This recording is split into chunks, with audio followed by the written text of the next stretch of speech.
কালো জাদু আর জিন পর্ব দ্বিতীয়। জয়া চিঠি পড়ার পর বলে, ঠিকই তো, লেখাগুলো কেমন রহস্যময় লাগছে। আচ্ছা, তুই একটা কাজ কর, আরেকটা চিঠি আসার জন্য অপেক্ষা কর। আর চিঠিতে বলা অনুযায়ী আজ রাতে স্নান করবি, আর আমি আজকে তোর সাথে থাকব। চিঠিতে লেখা অনুযায়ী আমি রাত 3টায় স্নান করতে গেলাম। স্নান করার আগে আমাদের পুরো বাথরুমটি পরিষ্কার করে নিয়েছি, যেন পরে চুলগুলো খুঁজতে সমস্যা না হয়। স্নান করা শেষ, এবার চুলগুলো খুঁজে বের করতে হবে। খোঁজার জন্য আমার বান্ধবী জয়া আমাকে সাহায্য করে। গুনে গুনে 7টা চুল খুঁজে বের করেছি। তারপর চুলগুলো গিট্টু দিয়ে দক্ষিণমুখ হয়ে পুকুরে ফেললাম। কিছুক্ষণ বসেছিলাম, কোনো চিঠি আসে নাই। এদিকে আমার ঘুম পাচ্ছে, তাই জয়াকে বললাম, ঘুমিয়ে পড়, সকালে দেখা যাবে। সকালবেলা ঘুম থেকে উঠতেই আমার মাথার পাশে চিঠিটা দেখে খুব অবাক হই। জয়াকে ডাক দিয়ে ঘুম থেকে তুললাম। জয়া, দেখ চিঠি। ঘুম থেকে উঠতেই দেখি আমার মাথার পাশে ছিল। চিঠিতে কি লেখা, আর এভাবে ঘামছিস কেন? জয়া, চিঠিটা এখনো পড়ে দেখি নাই। তাহলে এভাবে ভয় পাচ্ছিস কেন, আর ঘামছিস বা কেন? ফ্যান তো দিব্যি চলছেই। জয়া, আমি এই জন্য ঘামছি আর ভয় পাচ্ছি যে রুমের দরজা জানালা সব বন্ধ। ভিতর থেকে না খুললে কেউ ভিতরে আসতে পারবে না। তাহলে চিঠিটা এখানে আসলো কিভাবে? সত্যি তো, চিঠিটা এখানে আসলো কিভাবে? এবার কিন্তু আমিও ভয় আর চিন্তিত হচ্ছি। আচ্ছা, চিঠিতে কি লেখা দেখ। জয়া, চিঠিটা খুলে দেখি লেখা ছিল, ঋতু, আমি জানি তোমার মনে অনেক কথা জমে আছে, অনেক ভয় জমে আছে, অনেক কৌতূহল জমে আছে। আমি কেন তোমাকে চিঠি দেই, কিসের ইঙ্গিত দেই, কি বুঝাতে চাই, আমি কে, এসব জানতে পারবে যদি সত্যি জানতে চাও।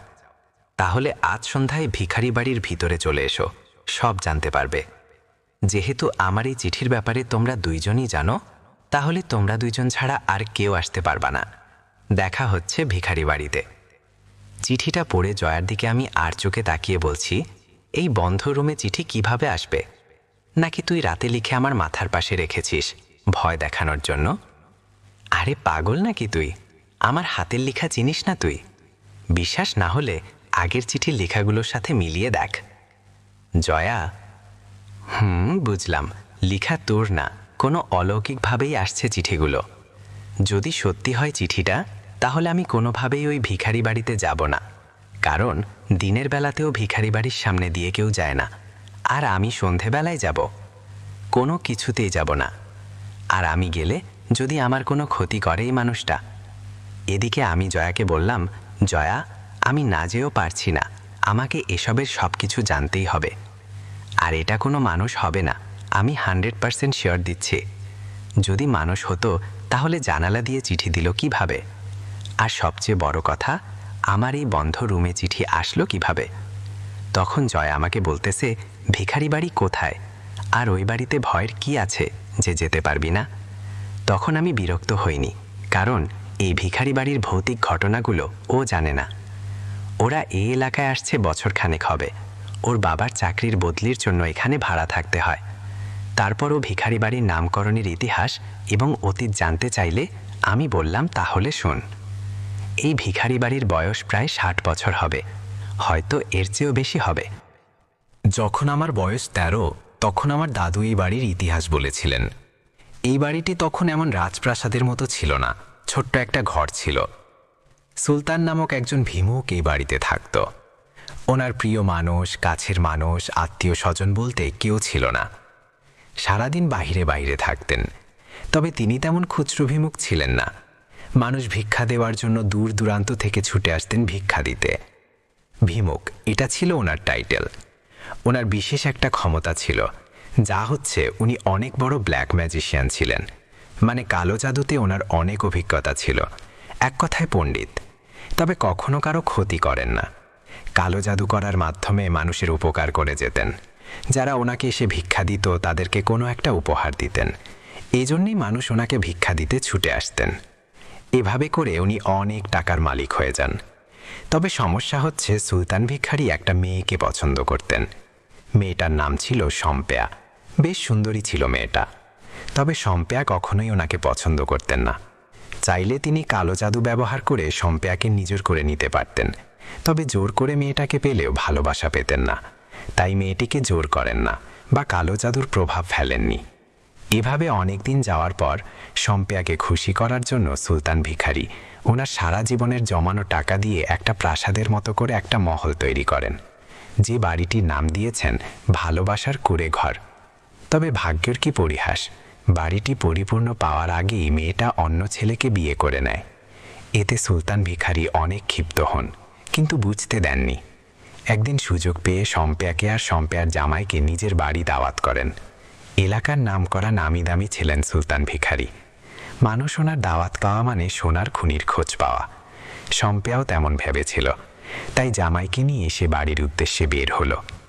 যখন তারা ওই বাড়িতে যায়, বাড়ির ভিতরে ঢুকতেই তাদের দুইজনকে খুন করে সুলতান ভিখারি, আর পরে নিজেই গলায় ফাঁস দিয়ে আত্মহত্যা করে। এরপর থেকেই নাকি ওই বাড়িটি ভুতুরে বাড়ি নামে বেশ পরিচিত পায়। তবে এলাকাবাসী বাড়িটির নাম ভিখারি বাড়ি দিয়েছেন, যাতে করে সুলতান ভিখারির কথা সবার মনে থাকে। ও আচ্ছা, এই ব্যাপার। তাহলে আমিও ওই বাড়িটি একবার দেখতে চাই। যেহেতু তোকে যাওয়ার জন্য উপদেশ দিয়েছে, তোর সাথে আমিও যাব।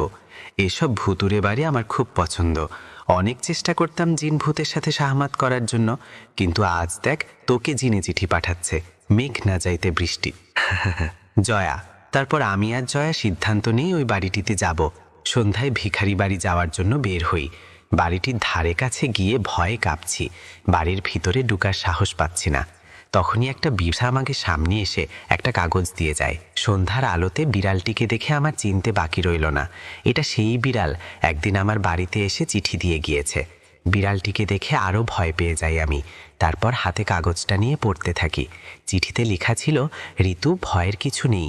তুমি তোমার বাবাকে যেমন করে বিশ্বাস করো, ঠিক আমাকেও সেভাবে বিশ্বাস করতে পারো। তারপর কিছুটা সাহস সঞ্চয় করে ভিতরে যেতে থাকলাম। এদিকে জয়া এমন ভাব নিচ্ছে যেন সে এমন পরিবেশ উপভোগ করছে। আমার ভীষণ রাগ হলো। তারপর চেঁচিয়ে বললাম, জয়া, তুইও আমার মতো ভয় পাচ্ছিস না কেন? তারপর ও আর কিছু বলছে না, আমিও কিছু বলছি না। এদিকে বাড়ির গেট পেরিয়ে ভিতরে ঢুকলাম, কাউকে দেখা যাচ্ছে না। তারপর বলতে থাকলাম, কেউ আছো? সামনে আসছো না কেন? আমাকে এখানে ডাকলে কেন? ঠিক তখনই খুব জোরে হাসির শব্দ আসছে। হাসির শব্দটা কেমন চেনা চেনা লাগছে। ধরতে পেরেছি, এটা তো আমাদের এলাকার বখাটে রাজু ভাইয়ার গলা। আজ থেকে 2 বছর আগে নিখোঁজ হয়েছেন।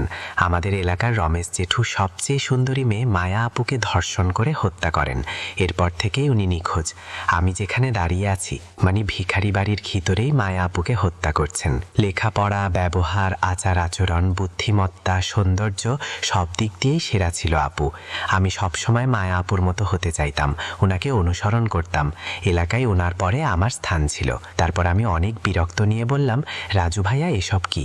মায়া আপুর ক্ষতি করে স্বাদ মিটেনি, এখন আমার ক্ষতি করার জন্য এখানে ডেকেছ? আরে বোকা, এখনো সবাই রেগে আছিস আমার উপরে? না হয় একটা ভুল করেছি, রাগের মাথায় তাই বলে এভাবে শাস্তি পেতে হবে? আমি মায়াকে খুব ভালোবাসতাম, ওর কখনো ক্ষতি করতে চাইনি, কিন্তু ওর ব্যবহার আমাকে অনেক কষ্ট দিছে, যার কারণে এমন করলাম। আমি তোকেও খুব ভালোবাসি রে, তবে চাইলেও এখন কিছু করতে পারবো না। তুই চিন্তা করিস না, তোকে কিছু করব না। আমি তো তোকে ক্ষতি হওয়া থেকে বাঁচানোর জন্য আপ্রাণ চেষ্টা করে যাচ্ছি।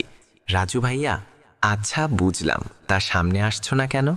হাহা, আমি বেঁচে থাকলেই তো আমাকে দেখবি। রাজু ভাইয়া, মানে তুমি মারা গেলে কবে? কি করে মারা গেলে? আজ থেকে 2 বছর আগে এই মহলের ভিতর মায়াকে মেরে ফেলি। এলাকায় বিষয়টা ছড়িয়ে পড়ে। ওর বাবা থানায় আমার বিরুদ্ধে মামলা করে, যার কারণে পুলিশ আমাকে খোঁজাখুঁজি শুরু করে। আর তুই তো জানিসই এসব। হ্যাঁ, রাজু ভাইয়া, কান্না থামিয়ে তারপর বলো। তারপর আমি বাঁচার জন্য এখানে চলে আসি। আমি জানতাম যত কিছুই হয়ে যাক, কারো সাধ্য নেই এখানে এসে আমাকে খোঁজার। তারা এমন ভয় পায় যে মায়ার লাশটাও নিতে আসেনি। তাই এই সুযোগটা কাজে লাগায় এখানে আশ্রয়ের চিন্তা ভাবনা করি। কিন্তু আমি বাঁচতে পারিনি, মায়ার আত্মা আমাকে মেরে ফেলে। মায়াকে মারার 7 দিন পর আমার এখানে শেষ দিন হয়, আর খুব নৃশংসভাবে আমাকে মেরে ফেলে মায়ার আত্মা। তুই জানিস এখানে আমরা কয়জনের আত্মা আছে? রাজু ভাইয়া, না, 5 জনের আত্মা। রাজু ভাইয়া, আমি খুব নির্ভয়ে জিজ্ঞেস করলাম, কার কার? এদিকে আমার বান্ধবী জয়া বেহুশ হয়ে পড়ে আছে। মায়া, আমি, সুলতান ভিখারি, সম্প্যা আর সম্প্যার জামাই। রাজু ভাইয়া, ও আচ্ছা, আহারে, এখানে 5 জনের মধ্যে 3 জন নিষ্পাপ। আফসোস লাগে তাদের জন্য। সামান্য ভালোবাসার জন্য কোনো কারণ ছাড়াই মরতে হলো। মায়া আপুর কোনো দোষ ছিল না। সুলতান ভিখারি পছন্দ করা মেয়েটি এবং মেয়েটির জামাইয়ের কি দোষ ছিল? তোমাকে আর সুলতান ভিখারি এই দুইজনকে যদি পারতাম কঠিনভাবে শাস্তি দিতাম, তবে আল্লাহ তোমাদেরকে ছাড়বে না। তারপর বলো আমাকে চিঠি দিতে কেন আর কিভাবে দিতে? শোনো ঋতু, আমি মরে যাবার পর সূত্রে গেছি এবং আমার সাথে সুলতান ভিখারিও। আমরা এখান থেকে বসে জিনদের মাধ্যমে চিঠি পাঠিয়ে বহু ছেলে মেয়েকে বাঁচিয়েছি এবং অসম্পূর্ণ ভালোবাসাগুলো পরিপূর্ণ করে দিয়েছি। কারণ আমরা তো জানি ভালোবাসা কি। আমার আর সুলতান ভিখারির ভালোবাসা অসম্পূর্ণই থেকে গেল। সিদ্ধান্ত নিলাম আর কোনো ভালোবাসা অসম্পূর্ণ থাকতে দেব না। রাজু ভাইয়া, তা বললে না যে আমাকে কেন চিঠি দিতে? তোকে চিঠি দেওয়ার কারণ হচ্ছে তোকে সতর্ক করে যাচ্ছি, তুই সুইয়ের মাথার মতো এমন একটা জায়গায় দাঁড়িয়ে আছিস, ছেড়ে দিলেই পড়ে যাবে। মানে তোর বিরুদ্ধে গভীর ষড়যন্ত্র চলছে। কালো জাদু করে তোকে শেষ করে দিবে একজন, এবং তোর ফ্যামিলিও রেহাই পাবে না। রাজু ভাইয়া, চলবে। ভৌতিক গল্প ও রহস্যময় কাহিনী পর্ব 2। আমাদের চ্যানেলটি সাবস্ক্রাইব করে রাখবেন যাতে পরবর্তী গল্পগুলো সহজেই আপনি পেতে পারেন। আর গল্প ভালো লাগলে অবশ্যই শেয়ার করবেন, লাইক কমেন্ট করে আপনার মূল্যবান মতামত জানাবেন।